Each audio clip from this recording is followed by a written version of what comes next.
Hey guys, Jody Myers here. Welcome to day 6, our final day of the study that we've been doing on contentment. And today's topic is life is not problem free. And, I think this is that whole expectations versus reality thing that, the arrival isn't always necessarily exactly as we pictured. And I think that as a people that we have a tendency to see that arrival as this this heavenly paradise place of bliss where nothing ever goes wrong and bad things don't happen, but we live in a fallen, broken world, and so there are always problems. There are always things that we need to deal with.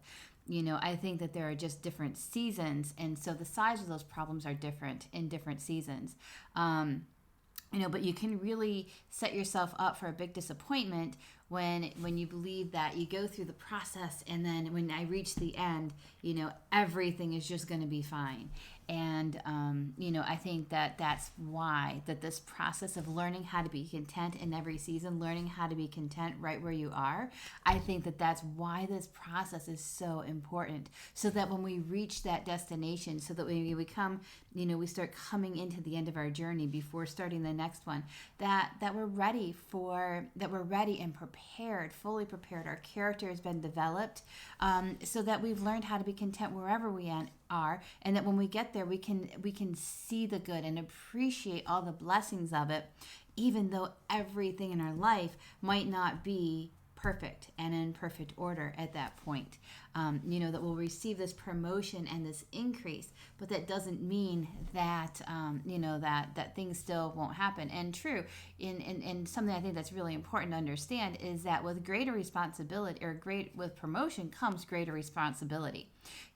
So my husband was saying it this way once, and I love this example. He said, so you want a boat and you can't wait till you have a boat, and life is going to be so awesome when you have this boat and you've thought about all the things that you're going to do with this boat, but you may not be thinking, so you're imagining and dreaming of this awesome boat, and that's great, and all the adventures you're going to have, but you may not be considering the fact, well, that means that you also need to be able to to take care of the boat, to be able to do regular maintenance and upkeep on the boat, to have a place to store the boat, to have something to pull the boat with if you actually need to transport it from one place to another, so that all these things, all these responsibilities come along with that. But if you haven't learned how to be content along the way, then those additional responsibilities become something negative in your mind, instead of being able to see them. Wow, I'm blessed to have these responsibilities because I've been blessed with this great responsibility, and this is part of it. This is what comes with it. But it's okay because God has prepared me along the way. I had to wait for that boat because, God needed me to increase in these areas so that I could handle the financial responsibility of taking care of that. So I hope that that's a decent explanation. It's a pretty simple one. But but I think that that's why the process of all this is so important, and that we learn to be content while God is working all of these things out of us and into us and helping us to develop in virtue and character along the way, so that we're really ready to be the people to be able to sustain and carry out that dream come true. So maybe I'll make another video for you on day 6, because I apologize, I have looked everywhere and I can't find my book that I was reading to you from. So in the download that I tried to do on my Nook, it just wasn't working right either. So here we are. But I want to be consistent. I just wanted to be able to address this last topic. So I just wrote down a few things here I'll read from and share with you. Thank you for your grace on this. I totally appreciate it. How's silly. But anyway, when I find it, I'll do something more.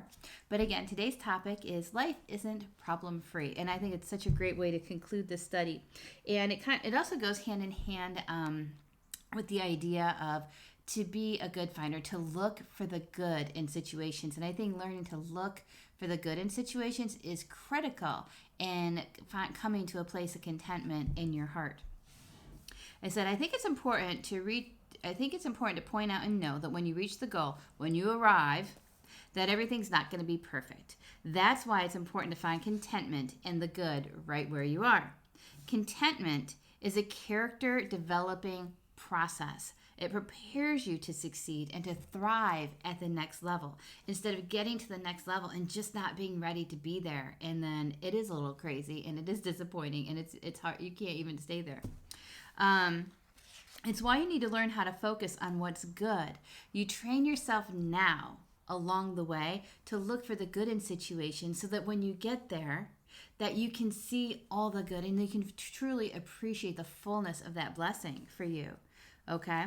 So you need to learn those things now and train yourself now so that you're really ready for that greater responsibility. When we don't develop the character through the opportunities that are given to us along the way, along the journey, then we don't have the character needed to sustain that promotion and that blessing that you receive. Blessing requires character. It requires humility, patience, endurance, generosity, and contentment. Otherwise, you'll get stuck and probably fall back until you can pass the test. So learn to find the good in your situation. Learn to find, whatever is going on right now, try to find the good in it. Try to see the good that's being produced and hold on to that. Look for the good in your situation. Look for the good in others, especially those who drive you crazy. Look for the good in others. Find the treasure in the struggle. How? I think that it's by pressing into God in the tough times. I think that that's where that treasure is produced. It's when the pressure's on and we're in this place that we don't really want to be and we can't wait to get to where we're going. But I believe that when we press into God in the struggle, that is what produces that's what produces our ability to find the good, that's what produces ultimately our promotion into that place that we really want to be. And how do we do that? In those tough times, expressing thanks, finding the things that we are grateful for and developing a truly grateful heart, which we've talked about this week. Worshiping when it's too painful to do anything else. Sometimes even just putting on worship music that's declaring over you His promises until you have enough strength to join into that worship. God comes on the scene, like that awesome song, Raise a Hallelujah. Heaven comes to fight for you. When you aren't strong enough to fight for yourself, when you focus on God, shift your eyes to God and worship Him there. And I think the other thing that is so helpful when we're in just those horrible places is doing something awesome for someone else, whether it's a word of encouragement, whether it's giving away something, or stepping into a situation to just help. When you can take your eyes off yourself in your own situation and put them on someone else, it goes so far to put you over, and that blessing will in turn, it'll come back to you and it'll build strength and endurance into you. So I have the 3 things here for you to take away from today. 1 is learning to embrace the process. Just learn to embrace the process and look for what's good. Number 2, stop complaining and start giving thanks. Number 3, look for the good. Look for the hidden blessings. Look for the treasures. And I believe with my whole heart that as you do this, you're going to find yourself at that destination. You're going to find yourself, walking out that dream and, coming to the end of this really hard place in really good spirits and ready to embrace and be able to handle your dream come true. So anyway, thanks so much for joining me on this journey, on this exploration. I really hope that something that I've shared this week has helped you out, helped you to get a little bit unstuck and refocused on what's really important, what really matters, and to be able to find the good in your situation right where you are. And I know that as you continue to practice those things each and every day, this beautiful spirit of contentment will begin to grow out of your heart, out of your circumstances. It's going to help you to rise up and to overcome whatever it is that you're walking through. So thanks so much for joining me. And this is Jody Myers helping you get unstuck and back on the path to your dreams.